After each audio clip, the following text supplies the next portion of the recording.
Hello, everyone, and welcome to the first Garbage Time Takes podcast of the new year. Clap it up, everyone, clap it up. 2023, the first Thursday of the new year, and of course, the boys are finally back. As always, I am Derek here with my co host, Dennis That's right. That's right. We back. We back. It's 2023. Let's get it. and Bobby. Happy New Year, everybody. And I mean, first and foremost, I think the only thing that there is to start off with the Damar Hamlin situation. Obviously, much has been said so far. And since we do our podcasts on Thursdays, we're a bit behind, the news train.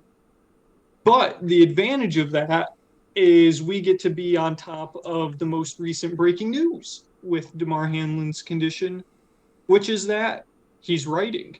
I don't know if you guys saw, but he wrote to his doctors asking if they won, as in the Buffalo Bills, if they won the game. The doctors wrote, "You won, Damar. You won life." And so that was pretty cool to see that he has the cognitive wherewithal to not only remember one, that he had played in a football game, and two, that there is, he's not completely neurologically impaired. Um, so yeah, I don't really, have too much else to say that isn't already been said. But if you guys have any thoughts, Dennis, you were watching the game live when it happened. I only turned the TV on a little bit after it happened because we were coming back from a basketball game. Scary stuff, Dennis. Yeah. Absolutely. And like you said, Derek, there really isn't anything that we can say here that hasn't already been said. I mean, obviously, an incredibly scary situation. I was watching the game, and I know you guys, you know, got to watch it as well, but I've never seen anything like that on a football field ever in my life. And that was a lot of people that have been covering this game for a very long time. I'm pretty sure Adam Scheffner said that. Stephen A. may have said that. A lot of people in the sports news world have said that they've never seen anything um, that traumatic happen on a football field, and it was very saddening. Obviously, at this point in the week, to have the positive news that we do this morning, hearing that he was able to move his hands and his legs, and also able to listen to basic commands, and then now being able to write. And I think the actual term was neurologically intact, which is incredible considering what we saw. Um, and yeah, man, it's just I'm also really thankful for the the men and women who have given him medical care over this entire time, starting with the people on the field. And I think that has made a huge difference, as many have said. And then also just for the people immediately covering this, I thought they did an excellent job in a very unprecedented situation. I'll give a little bit of credit to Joe Buck and Troy Aikman and the rest of the people on the ESPN crew, even though I'm not their biggest fans, but I thought that they handled a very unprecedented situation very, very well. So, um, yeah, it's been good to see people rally around him, and I hope that he continues to improve and get better. And definitely for this week, football has been on the back burner. Bob, I know um, that I'm reading it now. Over $7 million has now been donated to his GoFundMe for the Chasing M's Foundation. As our resident medical student on the podcast, Bob, um, it's always been said that there are two places that are the best place to have some sort of heart related condition: a football field because of all the doctors and medical emergency personnel, and the emergency room. So I didn't know if you had any takes as well. You don't really have to speculate or anything, but just from the medical perspective side of things, and any other takes you had. I'm just glad to see that there were people that knew what was going on at the scene. Um, and I mean, I was telling Dennis that, I mean, the Cincinnati Hospital's been seeing way too much action this season from players coming in for traumatic things that have been happening to them. So just glad that everybody was prepared for the worst, and seems like we may be trending towards one of the better scenarios for DeMar, and I'm glad to see that he's improving. Seems to be improving every day. Yeah, and sort of the aftermath, which obviously was not important at the time, but now that some time has passed and his condition has improved, you can sort of, talk about the actual playoff implications that we have heard now that the game has been officially canceled. It will not be made up by the end of the season, which brings a bit of wackiness, to the scenarios that would happen regarding the seeding. So as of, I don't know, it was only a couple hours ago. Yeah, it was pretty recent. It was pretty recent. As it relates to the AFC Championship game and as it relates to the AFC North division winner, here are the scenarios at play. So for the AFC Championship game, it will be played at a neutral site if the participating teams played an unequal number of games, and both could have been the number one seed and hosted the game had all clubs played a full 17-game season. So scenario one, Buffalo and Kansas City both win or tie. A Buffalo versus Kansas City championship game would be at a neutral site.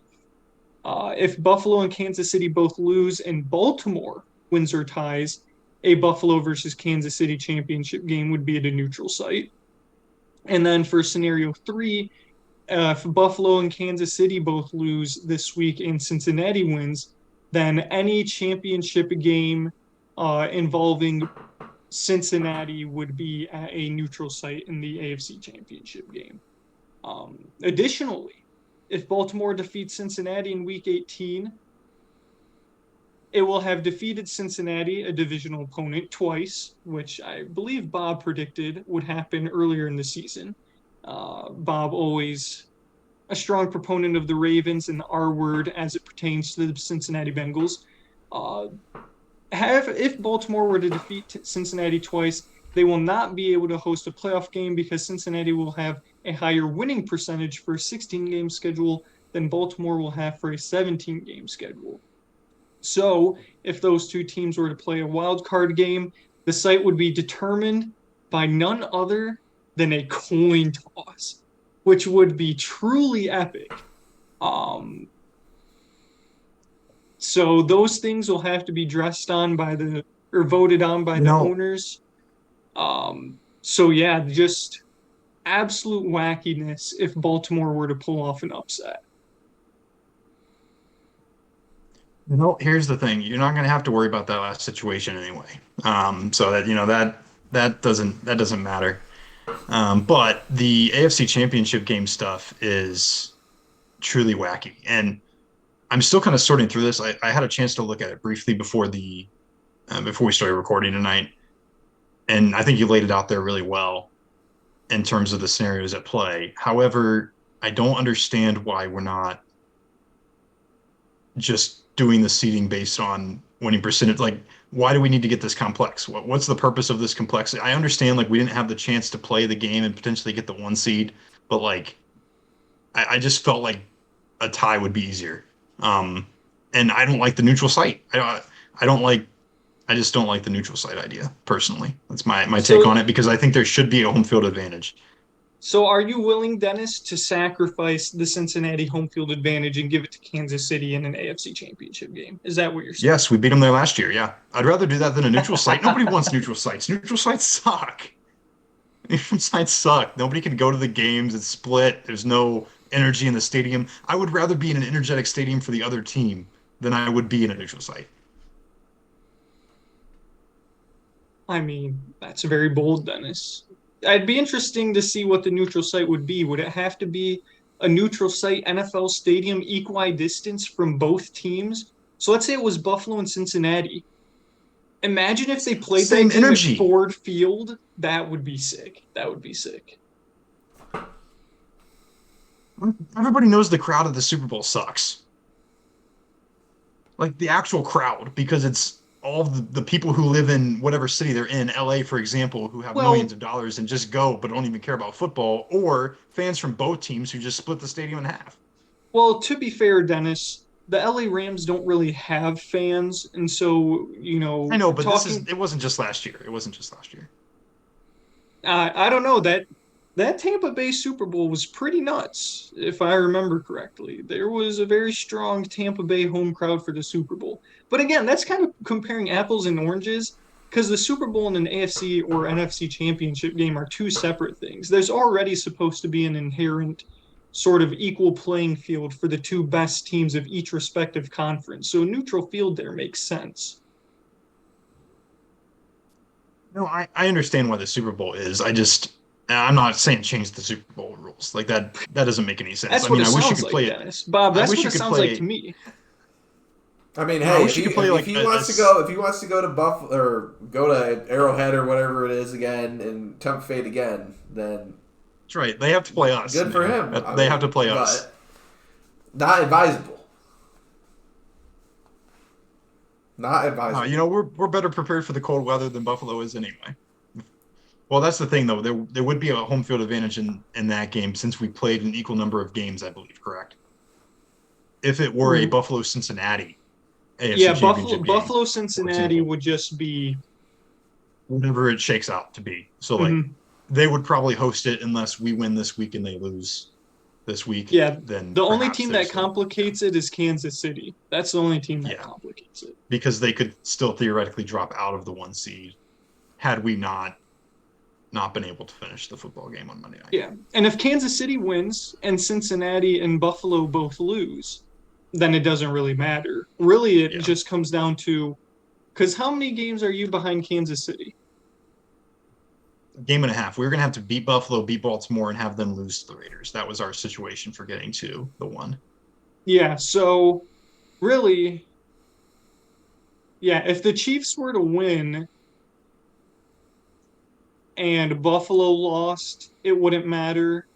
And if the Chiefs were to win and you were to lose, it wouldn't matter because then they could give you guys both the win for Week 17 and you still wouldn't have caught them. Correct, yeah. So, it'll be interesting to say the very least. Maybe the Baltimore Ravens will just come out and stun you, Dennis. I mean, have you thought about that? I mean, it's crossed my mind, and I think that there's obviously still a delicate human part of this too. I mean, obviously it wasn't a Bengals player that directly went through this experience, and so it probably is a lesser so effect. But being on the field and seeing this happen all the same, were all of the Cincinnati Bengals players on the other sideline, and so I think this is going to have a ripple effect across the league in terms of games this weekend and moving forward of how players feel about the game, perhaps in some ways, and how the game is played. Yeah, and I think that's going to be true for the Cincinnati Bengals.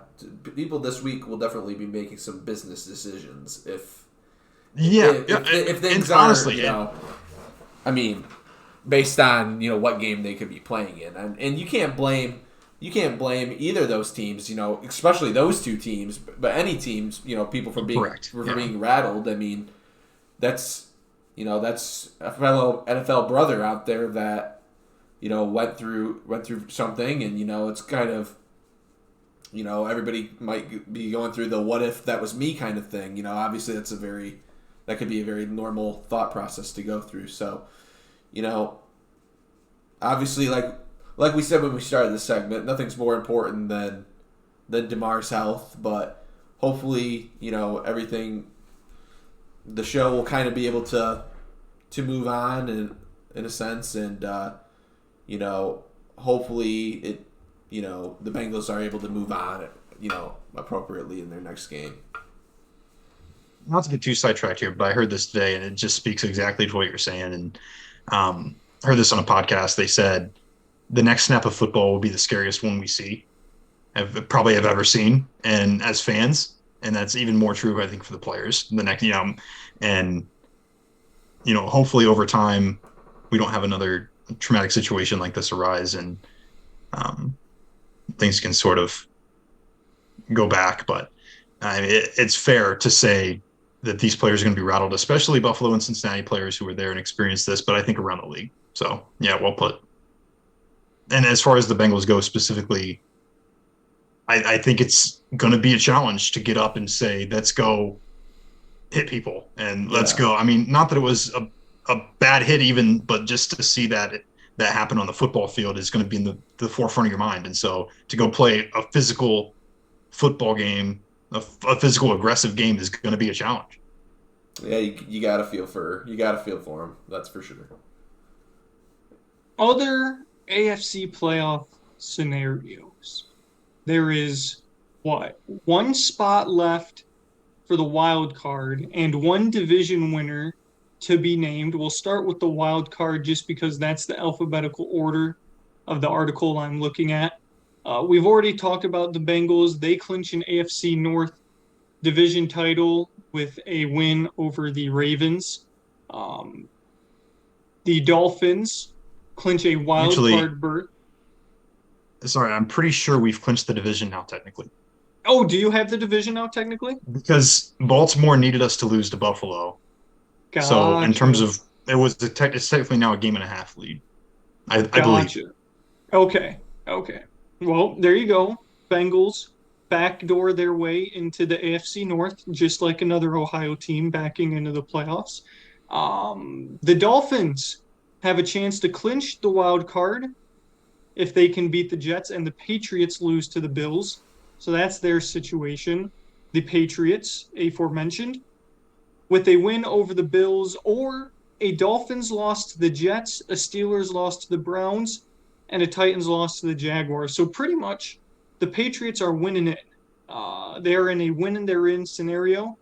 The Ravens no longer have a chance to win the North, but could make things very interesting for a Ravens-Bengals wild card matchup. That'd be pretty wacky. Yeah, so both teams have something to play for in that, because I don't think anybody wants a coin toss for home field. Or Baltimore probably wants one day at least have a chance. We don't want a coin toss. Correct. The Pittsburgh Steelers, somehow the Fighting Mike Tomlins have zombified their way to a 500 record and are one game away in Week 17 from preserving the Mike Tomlin streak.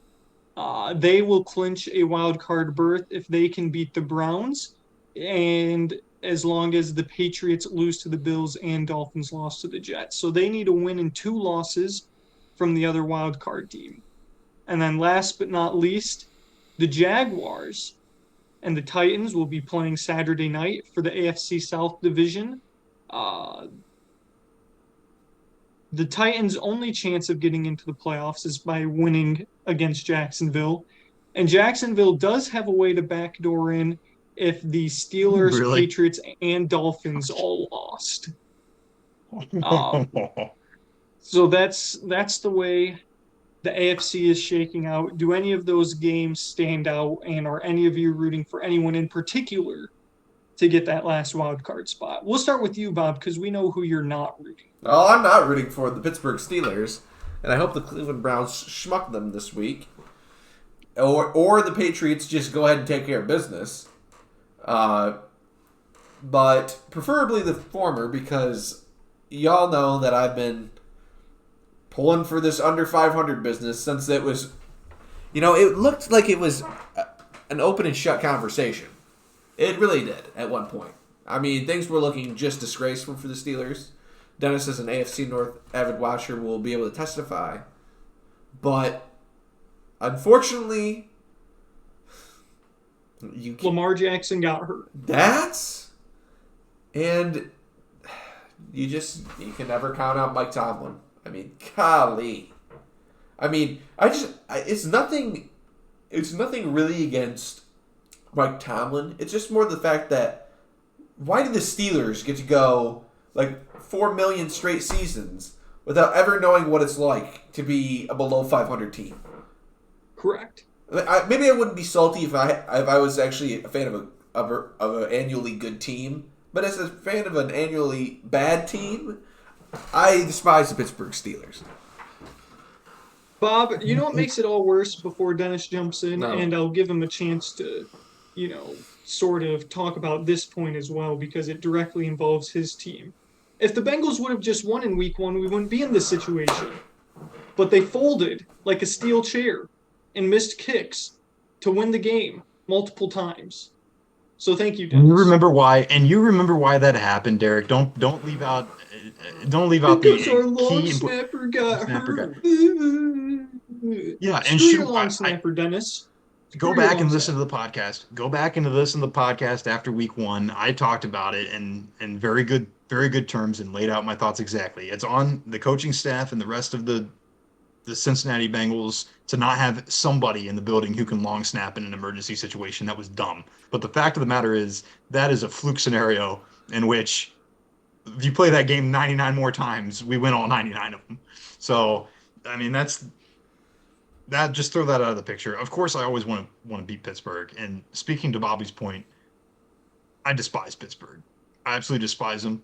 It's the rivalry that means the most to me. And it's the rivalry that means the most to the Cincinnati Bengals. Always has, always will. However, the reason I'm not as gung-ho about your Steelers slander here is only because it's against the one man on the Steelers organization I respect, Mike Tomlin. I mean, he's the only guy that I actually have respect for, and so the fact that it's a direct attack on Mike Tomlin is the only reason I'm not 100% on board with you. I'm like 90% on board with you. Dennis, how can you call yourself a diehard Bengals fan and be out here and want the Steelers to make the playoffs? What kind of No. country logic is that? And you're in love with Mike Tomlin. Dennis, this man was putting your franchise in the ground for years, and now you're all buddy. Oh, I so much respect. That's like me saying I have so much respect for Aaron Rodgers. If I ever say those words, and mean that, I hope somebody smacks me right in the face because I would deserve. I think you're allowed to respect someone and simultaneously root for their utter demise. I have respect because he for so long has absolutely tormented us. And do I hope that absolutely ends this year and beyond? Absolutely. Dennis, that makes you a better man. That makes you a better man than me because it makes you better than me because I could not do that. No chance I want the Steelers to make the playoffs. Anything less than 100% buy-in on wanting Mike Tomlin to lose and go below 500. Anything less than this fake fan. You're a fake Bengals fan. If you are not 100%, if anybody who's listened to this. If you are not 100% wanting Mike Tomlin to lose. Oh, I want him to lose. 100% I want him to lose. I said 90% I'm not on the I hate Mike Tomlin train, which is what it felt I don't think Bob said he hates Mike Tomlin. Bob, did you say you hate Mike Tomlin, or do you hate Mike Tomlin? He probably can. No, I actually think I said it's not that I have anything personal against Mike Tomlin. It's just the fact that that they always talk about him having this record, of consecutive seasons over 500, and all of them were for the Pittsburgh Steelers. So that organization has never seen.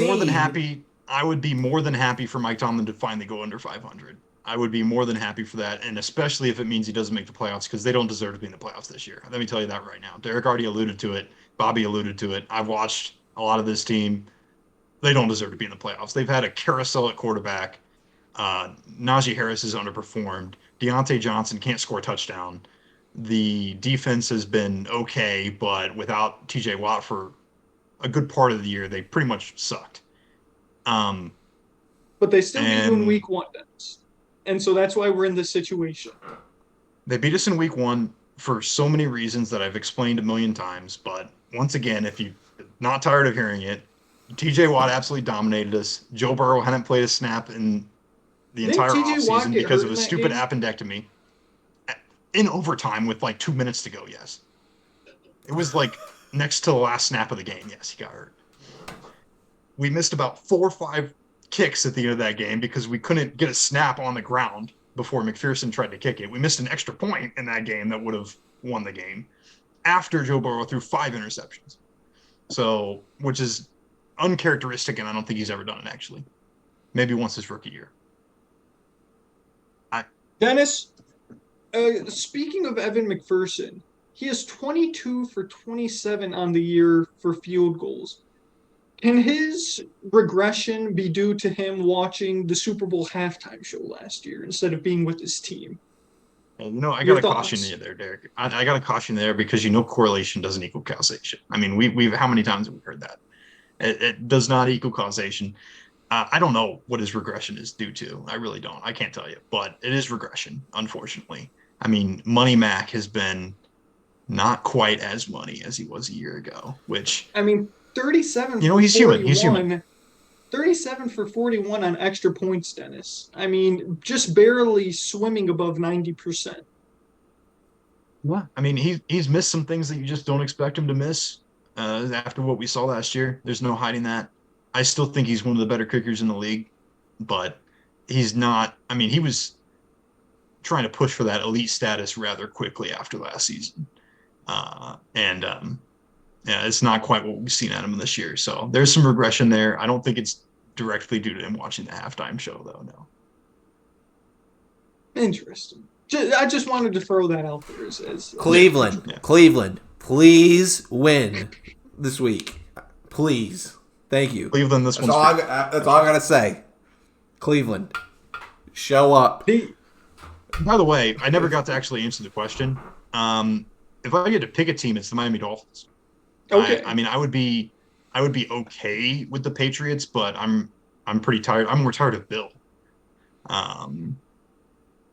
So yeah, I have no desire really to watch them in the playoffs again after they snuck in last year. I think this Miami team is really fun. I like Mike McDaniel. I like the receiving core. Obviously, they've had their troubles at quarterback, which has held them back a lot of this year, but I just think they're a really fun team. And so I would really root for Miami in that 7th spot, especially because they're probably going to lose to Buffalo anyway. Dennis, for a second I was going to disagree with you and say that I wanted the Jaguars to lose and then the Steelers, Patriots, and Dolphins all to lose so that the Titans and Jaguars would both get in the playoffs. That would be pretty cool too. That'd be pretty cool too. No objection. But here's why I'm actually going to agree with you.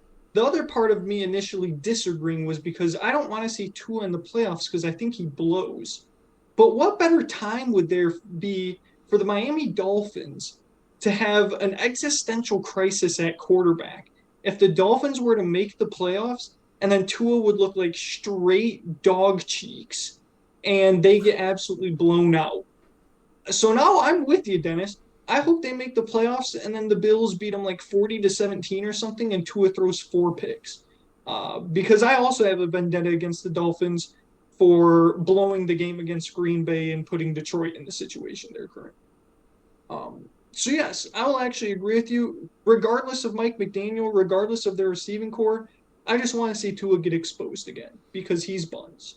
Derek, can I add one more thing before we move on? You can, Bob. You can. And I'm leaning in just so I can get close to my mic so everybody can hear me clearly. Screw you, Minnesota. Thank you. Correct. No, you're going to start World War III on the podcast? Are you kidding me? Minnesota. Unfortunately for us, the Vikings have literally nothing to play for this week. I guess they do have seeding to play for. But yes, Bob, screw the Minnesota Fraud Queens. They stink. They are buns. And if the Lions so happen to make the playoffs and the Vikings hold on to the 2 seed, I would gladly welcome an opportunity to end Minnesota's season in Minnesota in the first round of the playoffs. I would gladly welcome that opportunity. That's right. But before we discuss the Lions-Packers game, there's a few other NFC scenarios at play.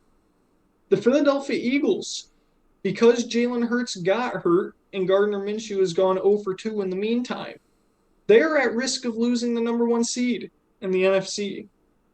They can obviously clinch the NFC East with this win over the Giants, or a Cowboys loss to the Commanders and a 49ers loss to the Cardinals. I don't think the Cowboys are going to lose to the Commanders because obviously they still have something to play for, which is both the NFC East and the possible 1 seed. I do not know if there has been an update on Jalen Hurts yet, so if someone wants to look that up in the meantime, would be greatly appreciated. But definitely a lot at stake in the NFC East and for the 1 seed. The aforementioned San Francisco 49ers clinch the number 1 seed with a win over the Cardinals, which is more than likely with the addition of the Eagles' loss to the Giants. The Cowboys can clinch the NFC East with a win over the Commanders and an Eagles loss to the Giants, and they would also get the 1 seed with a 49ers loss to the Cardinals. Detroit Football Lions can clinch the wild card with a win at Green Bay and a subsequent Seattle loss to the Fighting Baker Mayfields and the LA Rams. The Packers, similar to the Patriots, are in a true win and you're in scenario if they were to beat our beloved Detroit Lions. And the Seattle Seahawks need some help from the Lions to beat the Packers as well as their own win against the Rams. Bobby, we'll start with you again. Who would have thought, Bob, at 1-6, the Detroit Lions would play themselves into a chance in Week 17 for the playoffs? I believe, I don't know if we wrote them down somewhere, but I believe that my prediction for the Lions was 9-8 at the start of this year. So we're 1 game away from being spot on, which would be pretty cool. But Bob, Detroit, rise up, stumbled against Carolina, which really sucks. But this game would have been a win and you're in scenario regardless, because the Vikings choked against the Packers. And if the Packers would have beaten Detroit, they would have ended up with the same record and a better win inside of the division, unfortunately. So that game sort of at this point doesn't really matter. So now we need a little bit of help from the Rams and the Fighting Baker Mayfields, Bob. Can we get it done? Can we walk into Lambeau? Can we beat the refs? Can we beat the NFL? And can we beat the Packers in order to give ourselves a chance at the playoffs? And most importantly, end Aaron Rodgers' season. I mean, that very well could be the key to the whole thing. Single-handedly, the Detroit Lions have an opportunity to accomplish a couple of different things. Number one, and most importantly of all, making the playoffs for the first time since 2016. Correct. Which is, quite frankly, sad and embarrassing that we haven't been there. And, with that, you have an opportunity to win our first playoff games in our lifetime, Derek, as you are well Correct. aware. Even more embarrassing. Just, if you have a chance, take a look at that Wikipedia page of last playoff wins. That makes me want to barf. But anyway, I digress. My parents were at the Lions' last playoff win. I mean, wow. That at long the ago. Silverdome. At the Silverdome. At the Silverdome. But potentially just as equally important as that, we have a chance to send Aaron Rodgers and the Green Bay Packers home, and Aaron Rodgers into retirement with a tail between his legs, because he will be so embarrassed that the Motor City Kitties rose up and kicked his behind in his own house. Unthinkable scenario. Correct. Of course. I mean, Bob, not to mention all the shade Aaron Rodgers has thrown at us all season.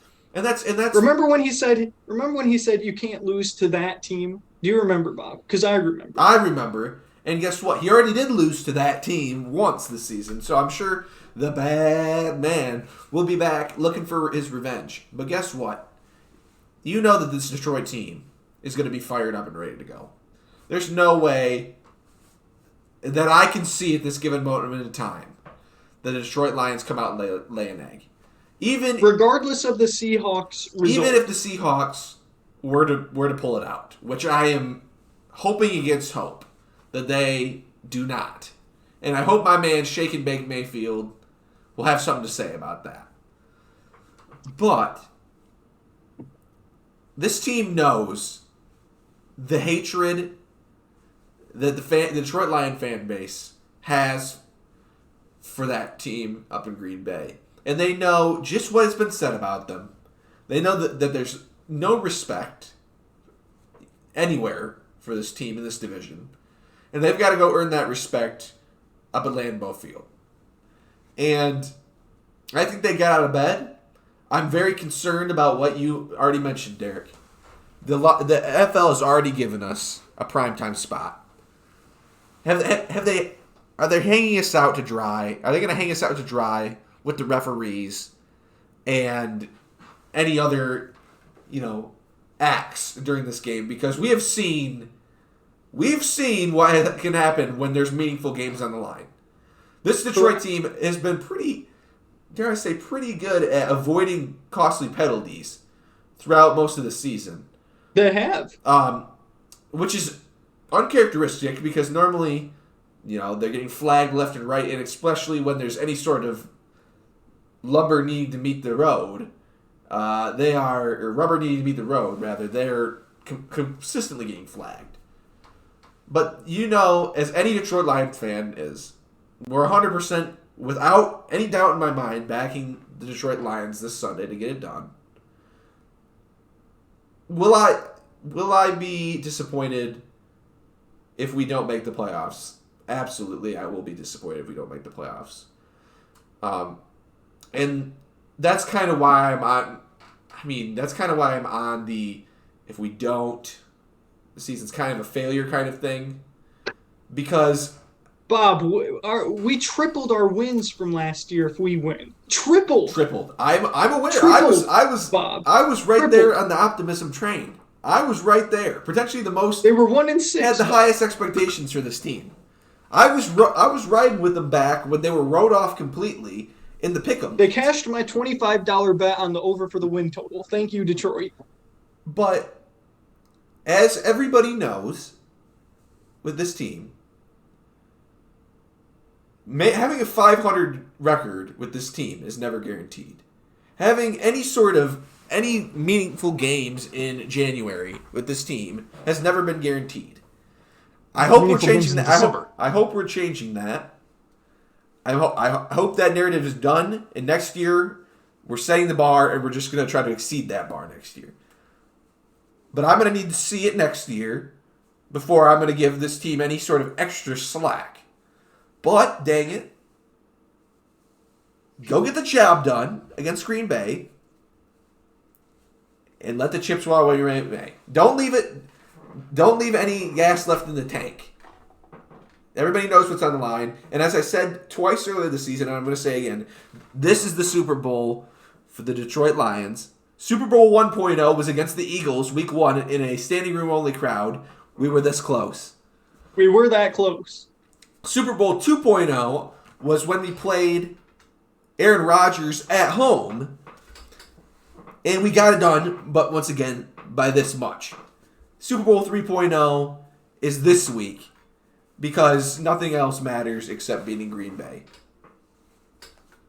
Dennis, can the Lions take over Lambeau and send the Packers home packing? Absolutely, they can. They can. That is a real possibility. Will the Lions send the Packers home packing? Dennis, we need your positive energy. We need your positive energy. Here's the thing. All I I love need this to hear is Detroit Lions yes. football team. All I need to hear is yes. I think that there are a lot of reasons for the Detroit Lions to get up for this game. Regardless of playoff potential or not, you have a chance to go to a division rival, a bitter one who has beaten you a lot over the last decade. A lot. Plus. A lot. A quarterback who has beaten you a lot over the last decade and made fun of you for it. Thank you for You the have a chance reminder, to go Dennis. over 500 for the first time, and I don't know when. You have a chance to be second in the division. 2017. Come on. 2017, Jim Caldwell's last year. There you go. Okay, 2017.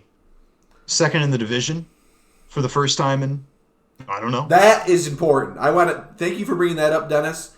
Second in the division. And by the way, Screw you, Why? Chicago. Enjoy the basement. You're done. It's over. That's right. You're buried. That's right. Screw you, Chicago. And we took care of your behind last week. Those things matter to me. They matter to you. They matter to Derek. They matter to other fans. And I think they matter to the players as well. Don't get me wrong. But it's going to be a lot harder to get up for this game if you're not going to the playoffs regardless of the outcome, despite those other things I mentioned. And do I think the Big Show can get it done? I do. I think there's a chance. I don't think Seattle is truly played as a playoff team. They've been a tale of two halves, right? They were definitely a playoff team earlier this season. Now they're not really playing like one at all. And do I think Detroit deserves to be in the 7th seed? Yes. Do I think that Detroit has the talent, the execution, the coaching, and everything they need to beat the Green Bay Packers, even at Lambeau? Yes, I do. I'm not all the way sold if there's no playoffs on the line. But I'm still leaning Detroit. I'm still taking Detroit. Give me the Lions, baby. So that's a long-winded answer, but in essence, I think I can say yes. Oh, my gosh. Bob, don't you worry, because I believe the Detroit Lions will go into Lambeau Field and get it done. They will get it done, Bob. Mark my words. January 5th of 2023, the first take of the year. The first take of the year from me for this podcast. The Detroit Lions will win in prime time on Sunday night against all the odds, against the 78% of America that says we can't do it, against Vegas, against the refs, against the NFL. The Detroit Lions will be victorious. They will finish with a winning record, and Dan Campbell will have them ready to play no matter what. Will they be disappointed if there's no chance of the playoffs? Yes. But if you can't go to the playoffs, then you darn make sure that Green Bay ain't going to the playoffs. Oh, that's another one that I forgot to mention. You can eliminate Green Bay from the playoffs. Absolutely. Bobby, are you now at all concerned for the Lions' chances in this game, given Derek's optimism and selection of the Detroit Lions? You know, I will say it's the now first. It is a first the of the Kool-Aid has year. been drunk. Is it concerning? It is the first of the year for Derek. The first time of the year. But is better when he late needs the than most. never. Better late than never. I'm pretty sure I guaranteed a win against the Bears both times. That's fair. And I'll I'll give give the you- I'm just saying. I'll give you I'm just saying, the I'm getting a Bears. feeling I'll give you Kool-Aid the has been Bears. fully I'll give you drunk. the Bears. I get a feeling that the Kool-Aid has now fully been drunk. That's Maybe where we've been sipping on it. I'm glad. I just get the feeling. I'm pretty sure I chugged the Kool-Aid for the Vikings game because I've been on the Vikings are frauds tape all year. That might be true. That I don't quite remember that, but that does seem very likely.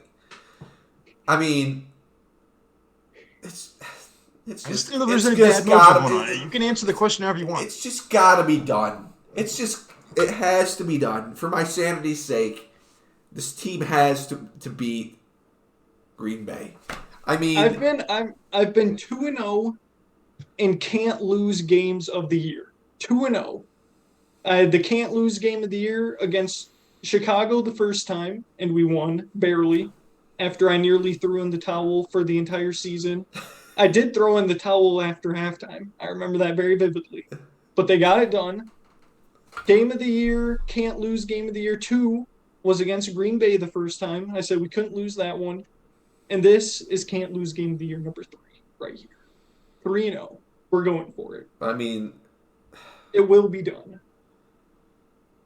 If we get jobbed, anything close to jobbed out of this game, I mean, there better be riots in the streets.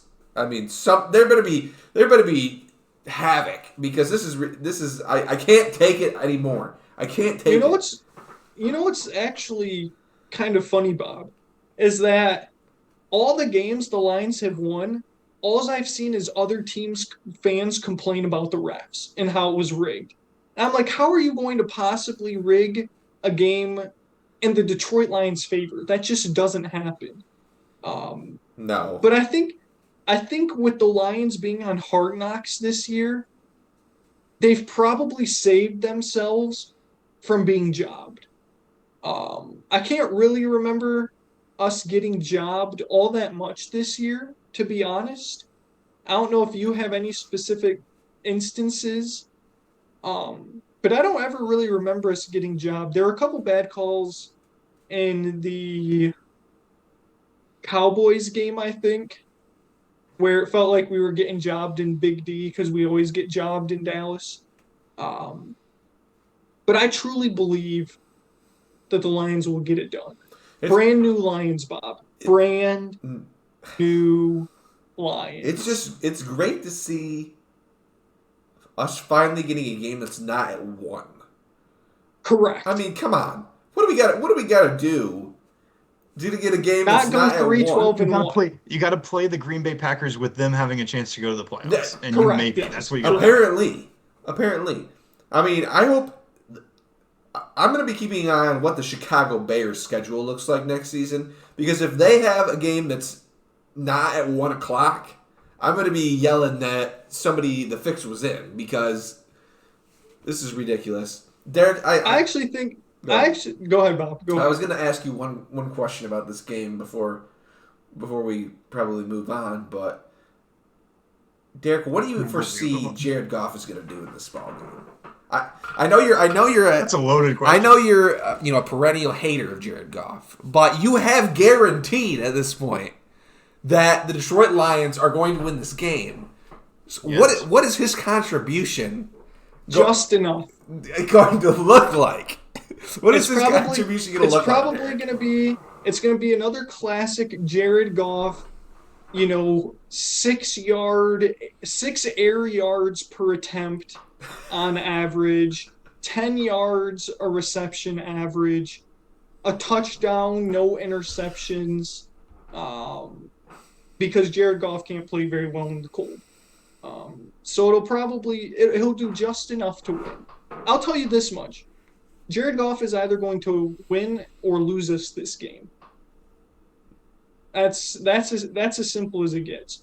He essentially lost us the game against Carolina by fumbling in the red zone, and then we basically didn't score for the rest of the half. I'm not going to blame the 350 plus rushing yards you gave up, record number of rushing yards you gave up. Correct. The defense was Swiss cheese. I mean, let's just brush that. Just brush that over. I mean, Rushing records. Let's just sweep that rushing under the rug. records. Yeah, being set. Franchise records. Carolina's defense is no better than ours, and for a full half of football, they shut us down. Derek, it's definitely better than ours. I don't even think the numbers can back up that they're worse than us. We've been in like 32nd in the league all season. Let me pull up the DVOAs. The Carolina Panthers are 2 spots better than us defensively in total DVOA. 2 spots.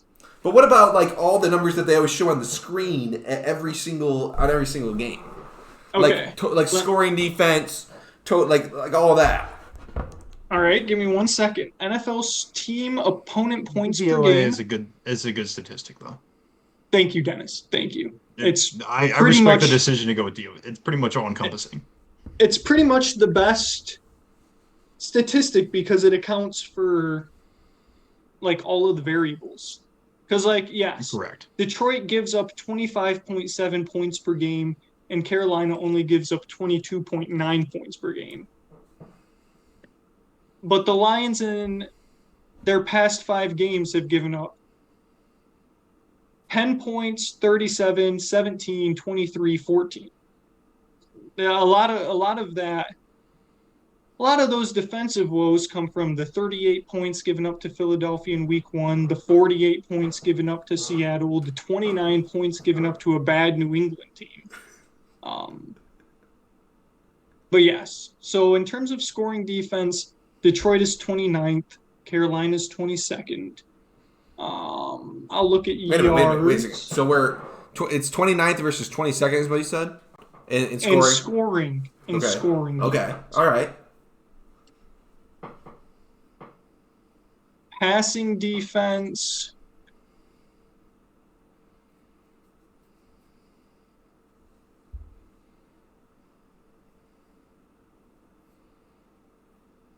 The Lions have given up the 3rd most yards through the air. and the Panthers are 1, 2, 3, 4, 5, 6, 7 spots better again. They've given up a shade under 300 less passing yards, but to be fair, they got to play Tom Brady and the Saints and the Falcons 6 times combined, and none of those teams can throw the ball. Rushing defense might be rough. Oh, no. Oh. After our recent performances. Actually, our rush defense It's all has about been the rushing pretty defense good. against Carolina. Our rush defense is 4th worst in the league, Oh. Pretty good. and the Panthers are 10 spots better in rush defense in terms of yards per game.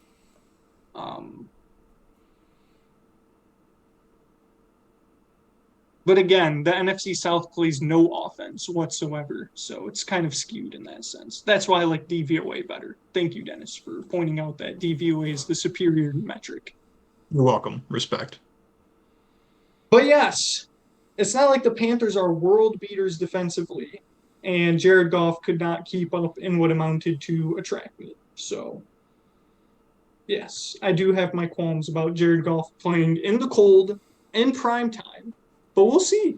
He's done it once before. Didn't the Rams have to beat the Packers to go to the Super Bowl? They might have. I who did believe they- they did. Or who did they have to beat to get there? Let me see. I think that was Green Bay. I think. I feel like I remember watching a Rams Green Bay championship game. 2018 NFC Championship game was Rams Saints. Oh, that was the play, Oh, it was the play. the pass Yep. interference. Yes. I'll never forget Jared Goff scoring 3 points in the Super Bowl. Disgusting. Can I see the playoff bracket for the 2018 NFL playoffs?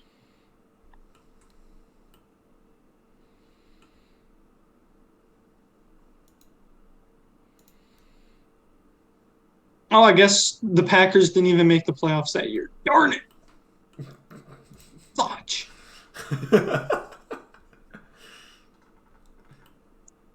Let me look at the Rams versus Packers recent history. Derek, while you're looking at this, I have another question for you. How many messages in our Snapchat group this week are you going to go before you bash Jared Goff? I just need an over under.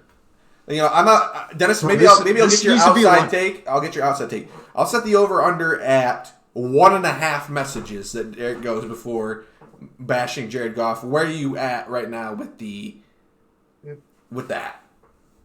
Depends See, that's on interesting. how poorly he plays. Does not depend on how poorly he plays. It depends on how patient Derek is with or if he has anything else to say that's not about Jared Goff first. Here's an answer for you. Over Depends under. on if the Lions get the ball first or second. Oh. That's true. That's true. That's facts. Absolutely. Okay. It's up to the coin. Say Jared say Goff- they get the Jared ball Goff- first. Probably within like the first 6 or 7 snaps. Probably. Jared Goff never faced the Packers as a member of the Rams, actually. Wow. So we really don't have anything to go on, Mm.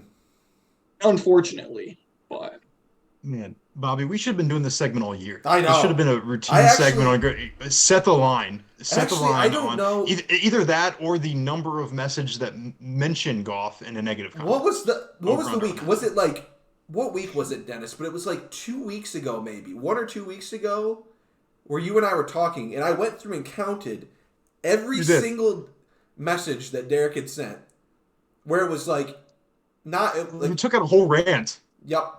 It was the week that I asked Derek what his thoughts were about Jared Goff, and so Because you instigated it. I took Yeah, that so you took that section, out. everything that he said in response to what I said, and I eliminated it because I was like, okay, I prompted him to say that. I'll eliminate those, and I went back and counted which of course everything he said in those like 10 messages were all negative. So that would have been an additional 10.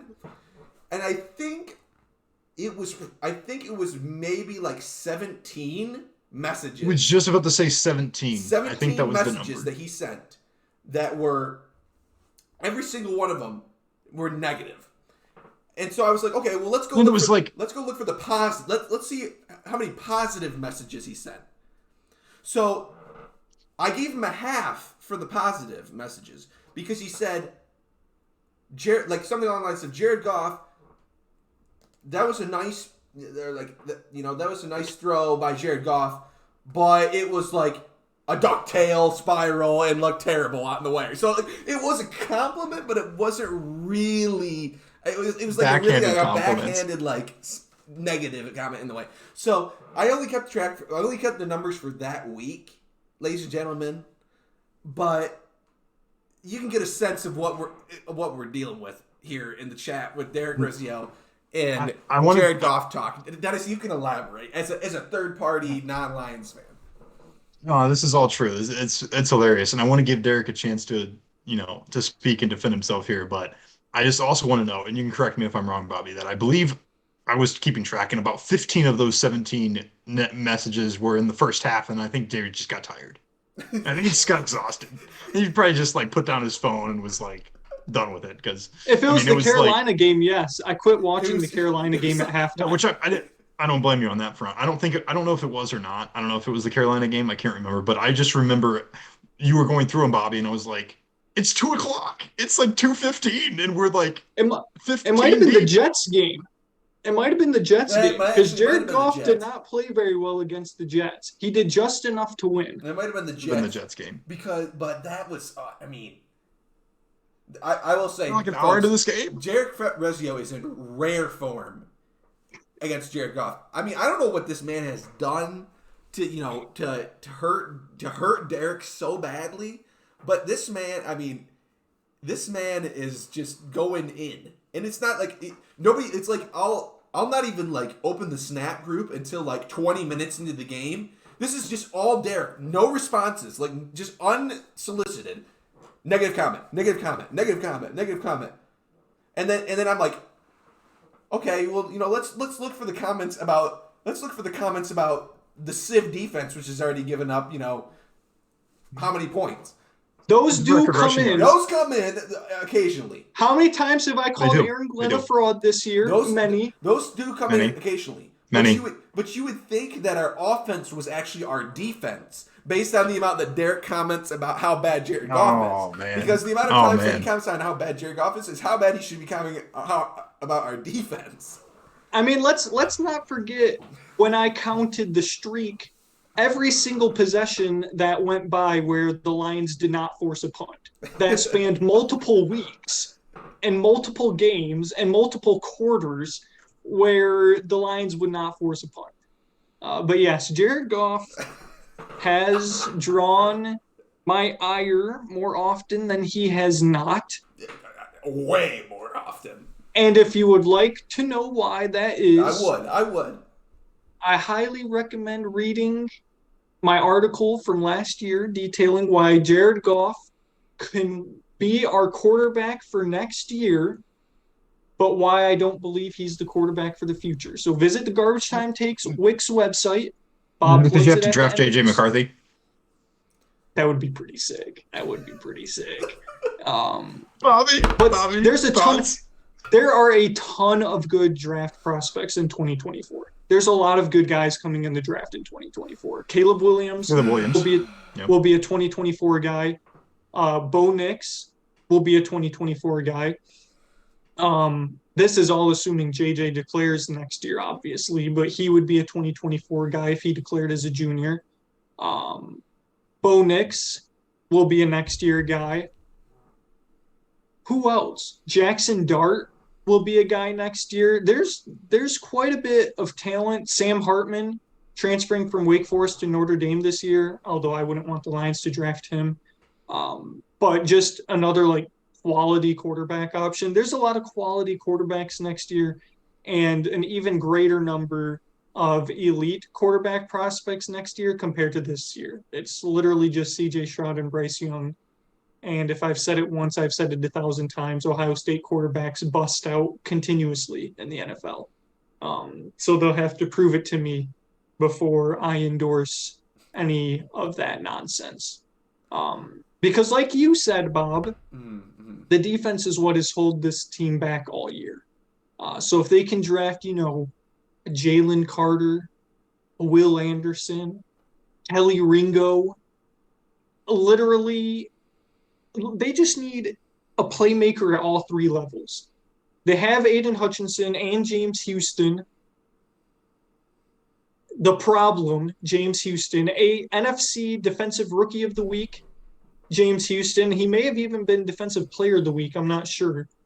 Aiden Hutchinson is a problem on the D-line. Malcolm Rodriguez will be good. He's not quite there yet. But if they can get a standout linebacker to replace Alec Bumzaloni, and if they can replace, one of their corners, whether it be Jerry Jacobs, they just need another shutdown corner. Jeff Okudah is good, but he's not elite good yet. Hopefully he'll get there. But they need another corner that can, play one-on-one so that the weaker secondary defensive backs can get some double team help and we don't just get torched for 400 yards by Kirk Cousins, because that's embarrassing. So, like I said, I think Jared Goff was the perfect quarterback for this year. For this year and maybe for next year. I think we can win the NFC North with Jared Goff. I really do. Can win the Super Bowl with Jared Goff. That I'm not convinced of yet, because I think his confidence and his consistency is so up and down that it worries me very much. But we'll see. Very much looking forward to Jared Goff having the game of his life and taking down the Green Bay Packers. I'm very excited. I hope he plays well. I always hope Jared Goff plays well, which is why I'm so critical of him, because I want to see him play well, not poorly, and throw wobbly ducks and not be able to complete a pass over 15 air yards unless it's that. We really should run that play action, Amon-Ra St. Brown post play like every 5 plays, because it is always wide open. Whether it's Khalif Raymond running that 15-yard deep post route into the turkey hole between the corner and the safety, or Amon-Ra St. Brown or DJ Shark, literally all of our wide receivers run that route and it's wide open 10 times out of 10. But outside of that, I put Jared Goff's, next gen stats passing chart in that article on the website. Go check it out. But yes, I think we've talked about the Lions enough now, probably. Go Lions, go Rams. The Detroit Rams are back. They were back last year for the Super Bowl. Detroit Rams fans, rise up. You need all your support. Any other games we want to cover? Those are all the important ones. This week, yeah. Do I save you guys? No. I will give you one game, the most interesting game of the week. You better not say it. Let's see what I can come up with. Bobby, you better not say it. Yep, we already have a prediction on what this game is going to be. We do. Better not. We've already covered like 3/4 of this week's slate with all of the playoff info. Because there's so many scenarios. Yeah, absolutely.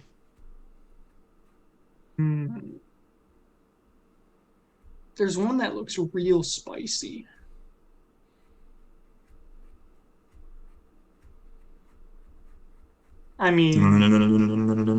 It's got to be Texans Colts. Yeah! Let's go. I was gonna say Buccaneers Falcons, but I didn't want. I had to give the people what they want and what they deserve, and that is to talk about the most interesting game of the week, and it's the Texans and the Colts. Should have been Sunday Night Football. Ever since the Colts won in Jeff Saturday's first game as head coach, they've looked barely enough to even be a competent NFL football team ever since. I mean, they're borderline XFL levels. Their defense has been absolute dog water since they got that huge lead against the Vikings and subsequently blew it. Matt Ryan done for the year because he sucks. Nick Foles got nearly paralyzed by Kayvon Thibodeau, and then he did snow angels next to his convulsing body. But more on that in a little bit. And then you got the Houston Texans. The Houston Texans who need to lose in order to prevent the Bears from having a better draft pick. Who's the coach of the Texans, by the way, Derek? That would be none other than the Love Doctor, Lovie Smith. Okay, just wanted to ask. Just slowly seeing the smile, the grin creep onto Bobby's face was priceless. That was so good. But that listen, was great. The Texans are 2-12-1. Mm-hmm, yep. The Bears are 3-13. And if the Texans were to miraculously win this game, which I don't think they will, because I think they're committed to the tank and committed to picking up a quarterback because Davis Mills sucks. I don't want to see the Bears get the first round pick. They deserve to be at the basement of the NFC North, but not get the first round pick. And they also shouldn't be allowed to trade out of the number 2 pick for a bunch of picks to further strengthen their roster. And they should be forced to overdraft someone with the second pick. That's the fate they should be driven to. But since you guys are such geniuses and you already knew what game was coming, surely you have something to talk about. Yeah, surely we do, Dennis, right after you. Yeah, we have so many bullet points. We put together a list. We have a whole soliloquy, almost longer than the Lions one. No. We intentionally knew that this was going to be the game because there's nothing to talk about, Eric. So, I mean, I just gave you hit so on many everything already. Lines to talk about. The number one pick in the draft, Lovie Smith, does he get fired or will they bring him back for another year? What will happen to Jeff Saturday? Will Sam Ehlinger show that he's the quarterback of the Colts' future, or will they be looking for a quarterback in the draft? There's tons of storylines. I mean, I don't Here's think the Sam storyline that I Ehlinger can give you right here. anybody's quarterback in the future. But... I'm just looking here at ESPN. One of these teams has to win this game, unless, of course, they tie, which would be hilarious. Yeah. But one of these teams has to win this game, and there are draft pick implications on the line.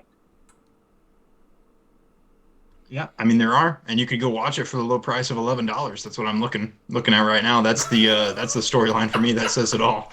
$11 tickets for Texans Colts in Indy. So yeah, join me there for that, boys. Bob, will you be making the trip? You could probably get to Indy and back in time for the Lions game. Heck no. You could. Heck no. I'm not gonna be watching that. It's been more on gas. It's been like 4 times as much on gas. True. No kidding. Also, congratulations to Tom Brady. You didn't deserve to go to the playoffs whatsoever, but he'll always be my GOAT. But I really don't want to see the Buccaneers in the playoffs because they suck and they are not good. And if the Lions, we can just eliminate a division from the playoffs. If the Lions face the Buccaneers in the playoffs in Tampa Bay, I'm like 95% confident the Lions would win that game. Like, the Buccaneers have no run game. And when Tom Brady has had to throw the ball like 40-plus times a game, they have not been good this year. Good thing we have a very effective pass defense. We have a very effective pass rush, and the Buccaneers have zero offensive line. That's true. Their offensive line is dog cheeks this year. But have they caught fire? Have they caught fire at the right time? Have the Bucs caught fire? Big game last game. Like 2 games in a row. Big game last game. To big passing day for Tom, with 3 tubs to Mike Evans. The Buccaneers are hot. They scored 2 touchdowns in 4 minutes against the Saints to win that one. They lost to the 49ers in Brock Purdy 35-7. They lost to the Bengals 34-23. And were pretty much only gifted a chance back into the game by some turnovers, if I remember correctly. We didn't get to talk about that game because we had our little break then. The Bucks they were up on us early and like into halftime, and then we just went nuclear and That's right. wrecked That's them. right. They turned it over and- like 4 times, and then that's what let us destroy them. But what about against Carolina, Derek? That's what I'm talking about. Well, I'm Against getting Carolina. there. I'm getting there. Against the Cardinals, it was 6-6 at halftime, and the Cardinals blew a fourth quarter lead that they should have won, and then Carolina also blew it late and gave up some touchdowns to Tampa Tom. So pretty much, as long as you're winning by 3 touchdowns in the last 4 minutes of the game, and you're not a totally incompetent franchise, you can win that game. And I believe the Lions could be that team if that opportunity presented itself. Derek, I don't think we would be favored against the Buccaneers. I bet it would be darn close. I bet it would be darn close. Remember, this is a team that was favored to beat the Vikings. Don't I forget was that. just about to say. Dennis, I are was the just about to Vikings say. frauds? And then we'll move on. Are the Vikings frauds, Dennis? No, they're not frauds. Bob, are the Vikings frauds?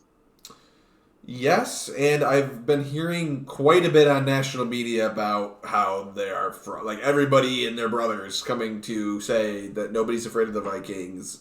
Like they're Correct. They're gonna lose. They're one and done. Like they're gonna. This is gonna be a separate video. We're gonna have to come out with a special video on this. I mean, or we can just talk about it right now, Dennis. I mean, the Viking. Actually, maybe we'll save it for a separate video. I've already gone on the Vikings or frauds rant a couple times this year. You're welcome Yeah. to find those episodes and watch them back. We appreciate the views. Thank you very much. But no, the Vikings are frauds. Me and Bob have been saying it all year. I've been a very strong proponent of the Vikings are frauds train. And they showed it to me last week. They showed it to me against Indianapolis. They showed it to me against Detroit, I mean, that's against Buffalo, against literally every team they've beaten except for one because they're 11-0 in one-score games. And it's just sickening, and they're frauds. And the Lions deserve to be the NFC North champions, but they got beat out by a bunch of frauds. So next year, Bob, you had said, and then this will be the last thing I say about the Lions.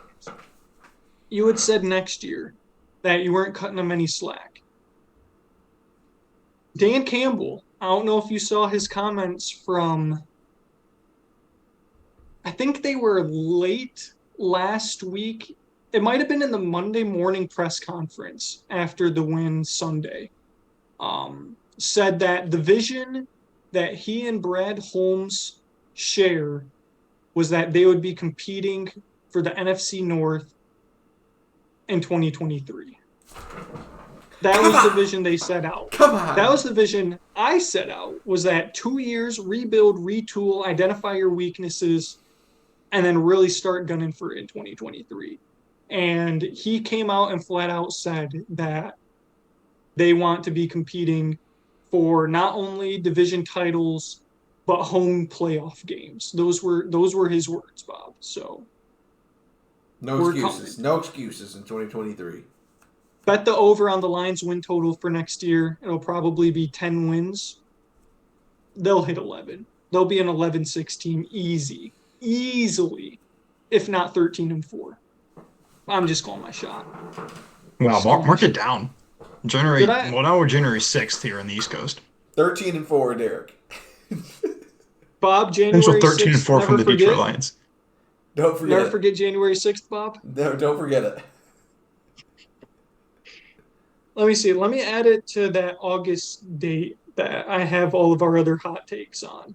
It's going to be just a full episode of just by the end of it, we're just going to go through all of those and just Correct. reflect on what we had said at this point in the year. This is an absolute crapshoot of an episode, ladies and gentlemen. That is absolutely for sure.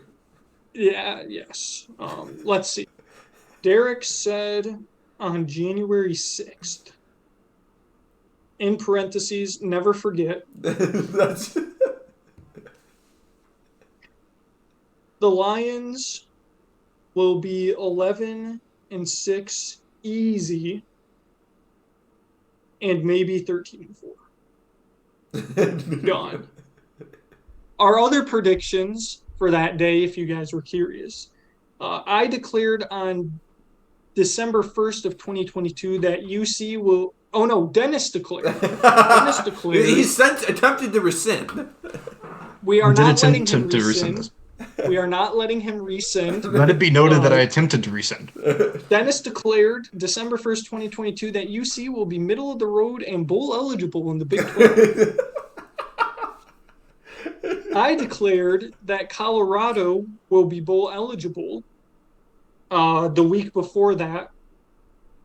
Me and Bobby on December 16th, 2022 said that Luke Fickell and Wisconsin are going to give Michigan and MSU free wins in the upcoming season. And now I've added that the lines will be 11-6 and potentially 13-4. Love it. Love it. Any other hot takes you guys want me to add to the calendar before we get to winner and losers of the week? Man, I don't know if I got anything off the top of my head. I'll have to contemplate that for a second. No, Nope. I mean, is it a hot take to say that the Detroit Lions take a defensive player with their first draft pick? I think we'll have been past the draft at that point when all of these takes Okay, will all right. be reviewed. Okay, fair enough. But no, I don't think that's a hot take whatsoever. Okay. But yeah, winners of the week. We've had 3 weeks now to come up with a winner. I came up with my winner last week. Bob, you want to start us off with your winner of the week? I mean, there's a lot of different ways I could go with this. Unfortunately, I think I'm going to be forced to wave the white flag and give the winner of the week, or the last couple weeks, to the Pittsburgh Steelers. I'm waving the white flag in the sense that I rooted each and every week for them to be eliminated from 500 contention, and each and every single week they proved me wrong and somehow showing up. So credit to Mike Tomlin, credit to the Steelers. I'm still hoping you lose, but you have avoided the catastrophe, so you are the winner of the last few weeks. Dennis. Yeah, so leave it to me to bring up the golf story of the week, but this is a little bit late news now. I'm sure you guys, maybe, I don't know, maybe you guys heard about this. My winner of the week is Scott Stallings, the fake one. I did hear about because this. now I get to go to the Masters. So there's a PGA golfer by the name of Scott Stallings. There's also a man who lives or has some home in Florida with, I believe his wife has a similar occupation to the PGA Tour player Scott Stallings' wife. They also have similar addresses. And basically the gist of it is the Masters invitation got sent to the wrong mailbox. And this man then, who is just a very average golfer, had to send the real Scott Stallings his Masters invitation. And now he gets to go, I believe, for like a practice round, and maybe he's like taking him out a little bit at Augusta as well. But man, that guy's a winner. Imagine just a Masters invitation just shows up in your mailbox. That's pretty sweet. Correct. My winner of the week is Grayson Allen. This really dates back to last week. And that is because he has had another white professional athlete join the ranks as an outed scumbag. Mac Jones, congratulations. There were some clips going around of compilations of all of Mac Jones' suspect / questionable / my favorite word, dirty plays that he did. There was one from the Chicago game, 2 from the Chicago game actually, where he had some pretty hard slides in the second base, one where he attempted to take someone's legs out, the other one where he went spikes up straight into someone's crotch. But the real play that sort of, set everything forward was his dive at the ankles of Eli Apple after throwing an interception, crack backing on the play, and just for literally no reason diving at Eli Apple's knees. So yeah, Grayson Allen is a winner. You can even say Brad Davison is a winner. for having another spoiled white athlete join the ranks as a scumbag and dirty player. So I was congratulations. definitely against this when the first couple words out of your mouth sounded like I would be disagreement, but it was for all the right reasons. So I'm in complete agreement with the take. Complete agreement. That's right, Dennis. Bob, your loser of the week. Well, actually, I'm going to have to go. I mean, this is going to be from a couple weeks ago, but it needs to be mentioned on the pod. Unfortunately, I'm going to have to go with the loser of the last few weeks being Michigan basketball for folding to none other than the CMU Chippewas. Fire up, baby. That's right, fire up, baby. Thank you for bringing this up, Bob, because we couldn't let this just go under the rug 21 here. and a half point dogs going into that ball game, and CMU, Maction, baby, showed up to the Chrysler Center, and they got it done. I mean, I thought that we could be seeing, Juwan Howard being fired potentially in the after hours of that. I was shocked. I'm stunned. I mean, credit to CMU. Love the chips. I didn't see it coming in a million years, but boy, am I ever so happy that CMU got it done. Yeah, all the credit to CMU. That game was not televised, fortunately. No, it was not. I listened to it on the radio. Nothing. And yeah, CMU effort and intensity. They wanted it more. 17 offensive rebounds or some disgusting number. And yeah, if Michigan was going to embarrass themselves by losing to a MAC team at home as 20-plus point favorites, I'm at least glad it was CMU, a team that is near and dear to all of our hearts. It could have been Eastern. They almost blew it to Eastern earlier in the year. They went to overtime against Ohio. I mean, Lord forbid it could have been Western. But it was to Central. And as much as it hurt, the Wolverines have bounced back with 2 wins in Big Ten play. Yes. That's fair. And with a thorough and utter domination of Maryland on New Year's Day, of which I was privileged enough to attend, and then beating Penn State yesterday. Which, I mean, Bob, you brought it up. And I was going to have a surprise Garbage Time Takes Your Money segment from me. But unfortunately, there's no spread available for this Saturday's Michigan State basketball game. No. But it'll be a good one. Yeah, and I very much look forward to it. There's a lot going on Saturday. NFL football, Michigan, MSU coming off a dismantling of Nebraska, which take that for what you will, but should be a good one, Bob. I look forward to Hunter Dickinson dropping 30 points and then going to Europe after the season. Dennis, your loser of the week. Yeah, this is a little bit of old news too, but I'm going with former Cowboys receiver, Jets receiver coach, Miles Austin, who was suspended by the NFL for violating gambling policies. I don't know all the details, but that was a headline, I don't know, over the holidays that Jets receiver coach Miles Austin has been suspended. And I remember watching him as a player, so that name obviously caught in my memory, and that's my loser. I'll never forget, was it Thanksgiving? I think it was a Thanksgiving game 7 or 8 years ago. Miles Austin had like a 50-plus point fantasy performance because he had 2 60-yard touchdown receptions and had like 3 touchdowns overall on the day or something. It was nuts. And he was on my team. It was pretty cool. So thank you for bringing that memory up, Dennis. I think it was against the Raiders. Now I've got to check my football knowledge. And then we got to check it out. Let's see if I was right.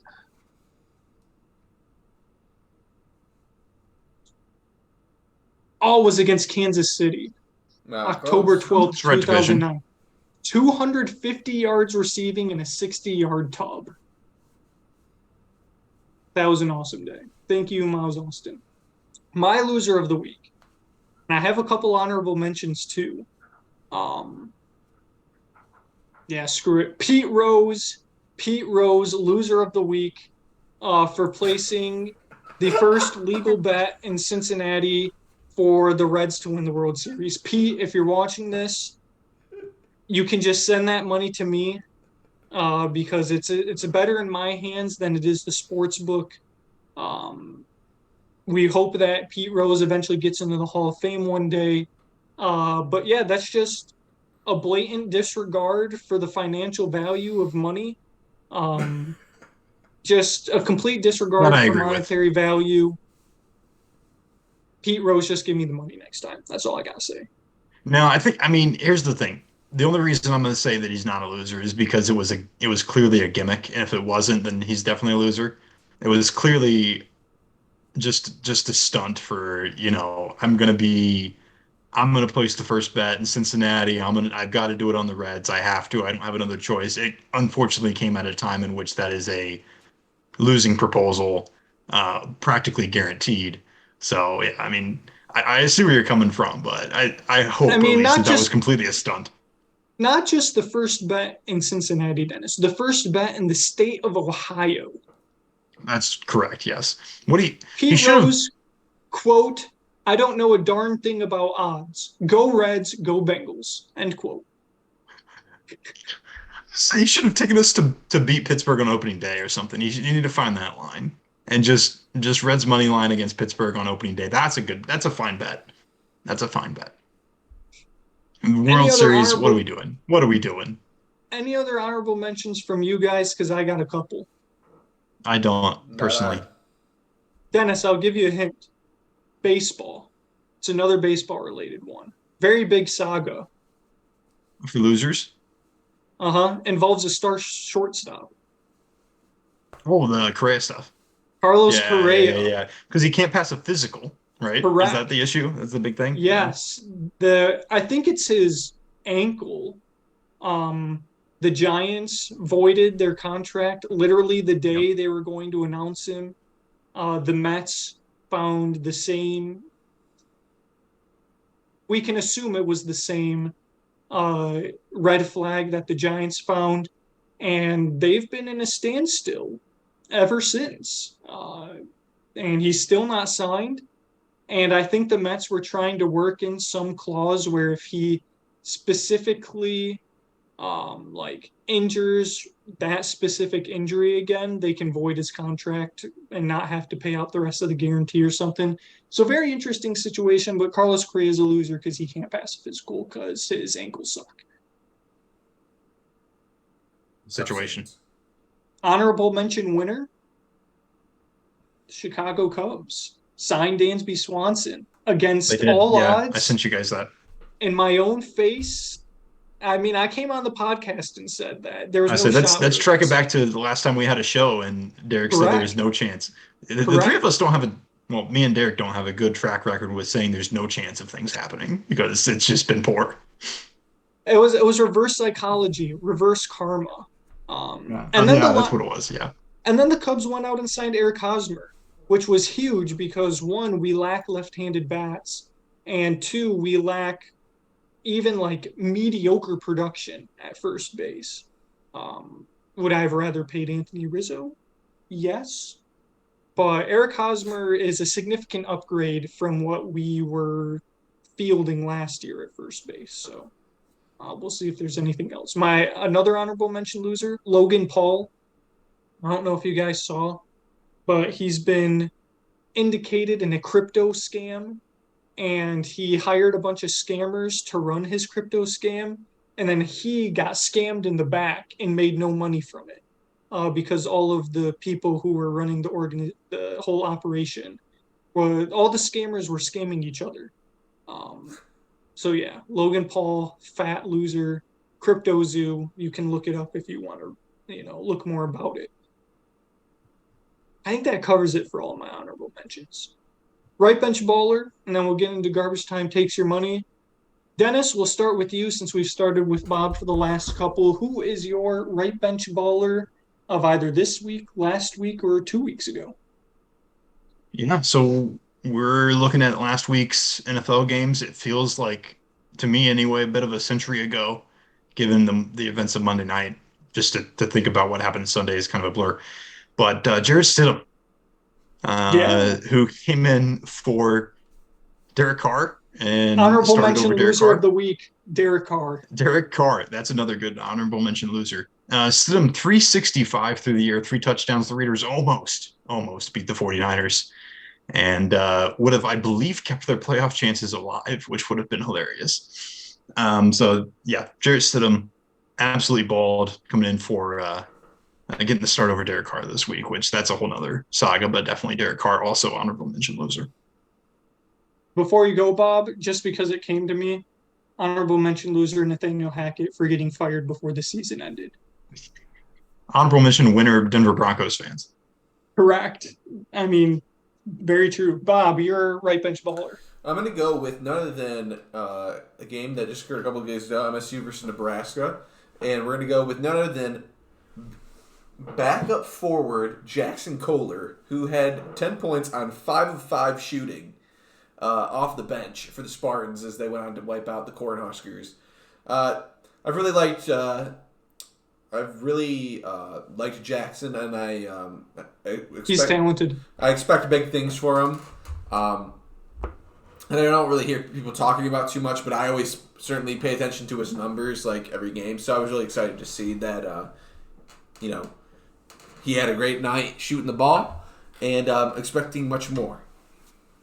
Yeah, he's talented. I'm surprised it wasn't Steven Izzo. Who did get in, though, and attempt 2 shots and missed them both. I mean, what about the free throw that he bricked off the backboard? I mean, come on, Steven. Steven is a legend. Steven blows. Like, I could beat Steven Izzo one-on-one, I'm pretty sure. My right bench baller is none other than Lauri Markkanen, U of A Wildcat.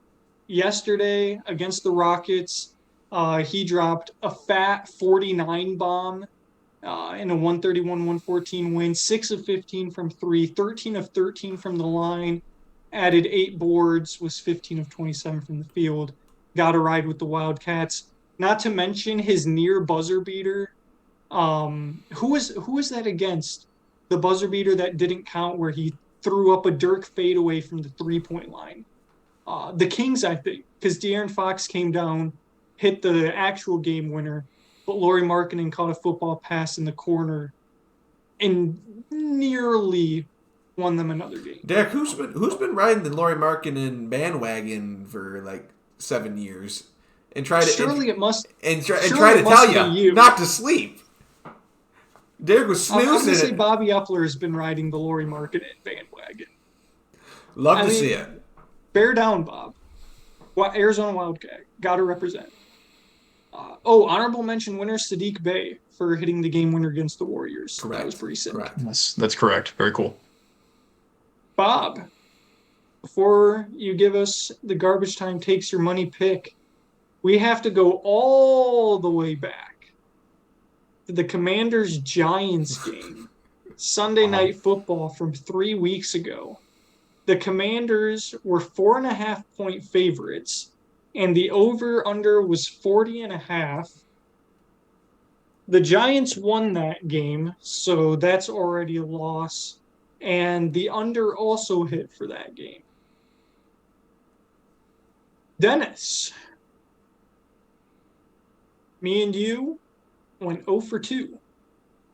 Shit.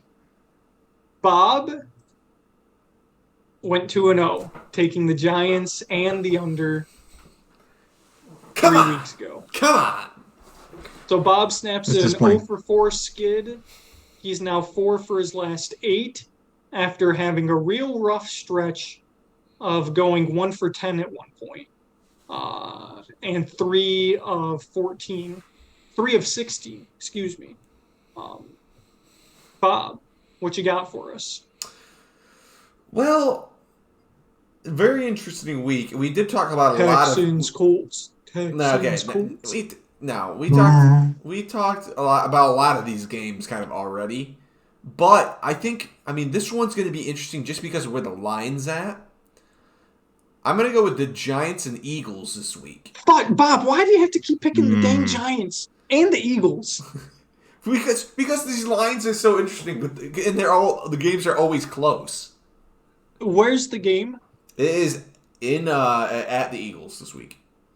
Just keep in mind, Bob, this game is going to be a crapshoot because one, Jalen Hurts might not play, and two, the Giants could be resting their starters. Correct, which is exactly why we're on this game and why the line is interesting. It's the Eagles minus 14. And the over-under Yeah, I at saw that line. 42 and a half. Man, that's intriguing. I think that's even by the more way- sick. That's even more sick than my most interesting game of the week. Yeah, I mean, you get some of these at this time of year when it's week 18 and there's teams potentially resting guys, not I resting mean, we could have guys. chose Super Seahawks, interesting. Rams. We could have chose, Dolphins, Jags, I was thinking about Baltimore, Patriots, Cincy, but We didn't even Patriots, talk about Bills, Cincinnati, Baltimore that much. Cardinals, Buccaneers, or Cardinals, 49ers, because Buccaneers, Dennis, it barely even crossed your Falcons. mind that you were gonna lose. So, do you want to do it? Here's the do you thing. want to do it? Do you want to do a 2-for-1 special this week and go Bengals Ravens too, Dennis? All right, Sure, We'll throw it in add there. it. We'll add it. We'll add it. I'll give my thoughts on Giants Eagles. I mean, I'll give you a line after we make our picks in the first one. 14 is ridiculous for a team who, I mean, obviously this line is up in the air right now because obviously we don't know if Jalen Hurts is playing. I did look up his status. He's been limited and there's optimism he might play, but he was still on the injury report. So it's not, they basically still don't know. And obviously this game now means something for the Eagles since they haven't been able to secure the top seed in the NFC. But Philadelphia minus 14, no. Give me the Giants. Give me the Giants plus 14. I still think Philly wins the game because I think it's going to mean enough to them. But in a close divisional matchup like this, I don't see it. I know that the Giants might be resting their players, but I just don't think the way the Eagles have played the last couple of weeks, they're capable of blowing anyone out.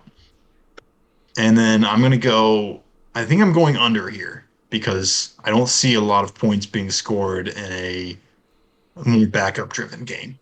I just don't see a lot of points scored in that scenario, so we're going to go under. I'm also taking the Giants in the under. Because the Giants can't score on anybody. And they're paid to play football too. And I just can't take the Eagles minus 14. It may happen, but I mean, when you have that many points, it's too many points. Correct. Too many points. Correct. It's too many points. Bob, is this what you were hoping for? That you could take Philadelphia in the over? No, I'm gonna take Philadelphia because, like you said, I'm banking on Jalen Hurts playing this game because, like you said, there is a lot to play for. And the Giants are not going to be playing diddly squat because why in the heck would they? They're nothing to gain, nothing to lose. Yeah, their seed is locked. So, yeah, I think I see this could be like I think that probably what will happen is that the Eagles will get up by a significant margin, and then they might pull out the players, which maybe opens the door for a backside cover of the 14. But I'm going to go also under 42.5 as well because I just don't think that there's going to be that many points. I think maybe like 24-3 game, maybe something like that. But yeah, not really much faith in either team to do much scoring. Moving on to the next game for whenever you're ready to write that down, Derek. Ready? We are looking at the Cincinnati Bengals minus 7.5 points at home against the Baltimore Ravens, and the over-under being 40.5. Dennis, can I get your thoughts on your own team? Yeah, I mean, here's the thing. I really liked what I was seeing out of the Cincinnati Bengals in the limited amount of game time we got to watch against the Buffalo Bills on Monday night. I've liked what I've seen out of the Cincinnati Bengals the last 8 weeks plus. And the Ravens, once again, as seems to happen every year, are riddled with injuries. Lamar is still questionable for this game. Tyler Huntley is still questionable for this game. Obviously, there's a lot to be decided with that, and that could have a big impact. Obviously, we lost to a Lamar Jackson-led Baltimore Ravens last time we played them on a pretty competitive Sunday Night Football game. However, this game in Cincinnati, and while there's something to be said, I think, for potentially being rattled and shaken up after this week for the Cincinnati Bengals, especially, I also think that there's an angle to this where it's actually motivating. And I could see that potentially being a possibility as well. Now having something still to play for with the potential coin flip scenario as well at home. I like my guys. 7.5 is an awkward number. I'd rather it be 6.5, obviously. Because I still think this Baltimore Ravens team is talented, but at the end of the day, I think they're too injured. I think they're outnumbered, especially on offense. I think we have the motivation and the desire to win this game. So yeah, I'm gonna take the Bengals on the money line. I'll take the Bengals -7.5 too, because I think the offense was really rolling and clicking, and they have been the last couple of weeks. What was the over under? 40.5. 40. I'll take the over. I'll take the over. That's a pretty good number. I think Baltimore is going to try to run the ball, which obviously uses more clock, which would lead me to the over. But we've been scoring so quickly, and I think that the amount of times that our offense will attempt to pass the ball down the field will make up for that. And I think we'll hit a number of big plays that, quick strikes down the field. So we'll go over. I'm going to take Cincinnati and the under. Cincinnati's going to win this by 2 touchdowns at least. The Ravens have scored 13, 17, 3, 16, and 10 points in games not started by Lamar Jackson over the last 5 weeks. They can't score. Not on the Browns, not on the Steelers twice, not on the Broncos, not on the Falcons, and certainly not on the best second-half defense in the league. So it's Maybe. as simple as that. Simple as that. I think the Ravens will be lucky to score 7. And the Bengals will probably win like 27-7 and pull their starters in the fourth quarter.